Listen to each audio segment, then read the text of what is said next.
Police! Stop! Police! Turn around. Put your hands behind your back. Now. You're under arrest right now because you were resisting officers when they were telling you to stop. You were talking to a girl saying you were going to kick the girls? You're not the first athlete that I've dealt with in this kind of stupid little situation. It is all too common. I know that you're probably really good at football. Athletes getting into trouble with the law. And the perception by many critics that they get off easy. Is there a reason why there would be cocaine in your seat? Using campus and city police records, Outside the Lines analyzed crimes involving football and men's basketball players on rosters at 10 schools representing the major conferences from 2009 to 2014.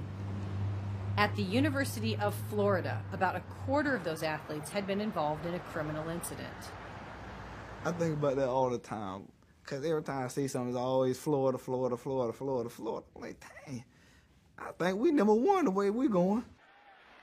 That's Chris Rainey, former Florida running back who went on to play for the Steelers and Colts in the NFL.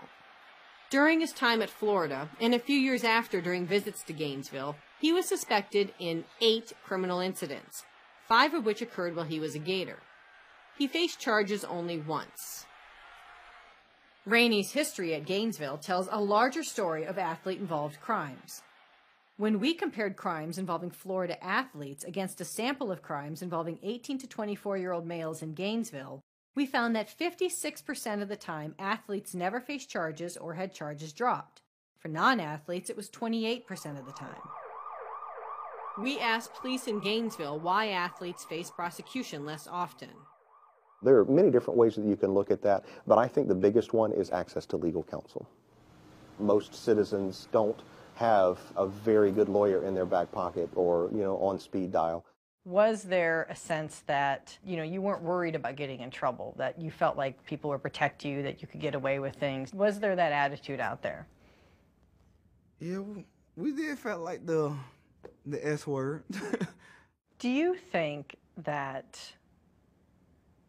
you would still be in NFL and would have avoided some of these incidents if you had had harsher punishment for some of the minor stuff that happened earlier on? Probably. Just like I said, college. You have fun, you're childish. If I look back at it, yeah, probably.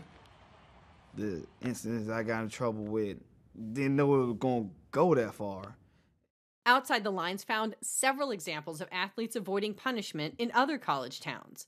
This former Michigan State player was caught on video punching a student in a restaurant. He was never charged. 2 men in Corvallis say Oregon State players beat them up in a bar bathroom. Charges dismissed. I mean, a quarterback on the football team, that's important, okay? That's something you don't want to have taken away from you. Okay? Legal action varied by location, with some agencies appearing to crack down on athletes. But along with having attorneys at the ready, a common theme in many cases: victims and witnesses who said they were reluctant to participate, fearing unwanted publicity and harassment from fans. We've carefully examined all the evidence in this case.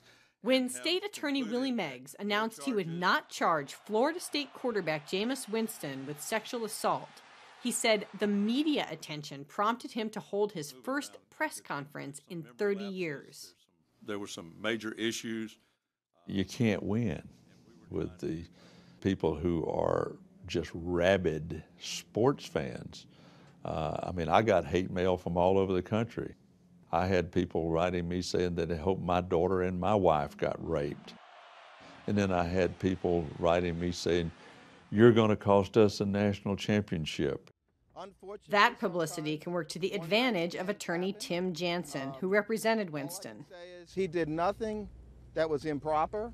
That's nothing that was unconsensual. At Florida State, about 18% of football and men's basketball players on rosters from 2009 to 2014 were involved in crimes. About 70% of those incidents had no charges, were dismissed, or not prosecuted. Compare that to about 50% of cases from a sample of crimes in Tallahassee involving college-age males who were not FSU athletes. How much of a difference does it make for a defendant to have someone like you early on? 90% better chance of getting a better outcome. Do you do any of that work pro bono? No. All the athletes, we sit down, I give them the same kind of fee program I have anybody else. I've never represented anybody for free. University has never paid me anything to represent any of these individuals. But that's not to say the university doesn't help Jansen. He says he's friends with Monk Bonasort, Associate Athletic Director at Florida State. So does he call you when a player gets in trouble? He will, sometimes he does call, sometimes he'll call and say a parent's going to call. Then my phone rings or somehow that magically does happen. And how it's done, I don't know. It's like making sausage. During several criminal investigations, including this one of a BB gun battle this past summer, Tallahassee police allowed coaches and officials to determine when and where investigators could talk to athletes. You don't let anybody dictate to you when and where and how you're going to do a criminal interview. Nobody. It could be the coach or the president of the university. It would not matter. Anybody that does that is a poor law enforcement officer.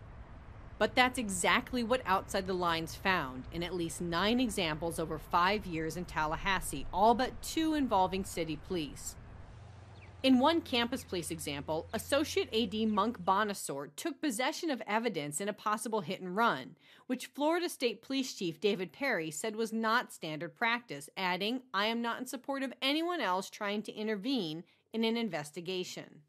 I think the athletic department and the university ought to be our #1 helpers in trying to figure out what really happened. What they do at Florida State is call a defense lawyer in.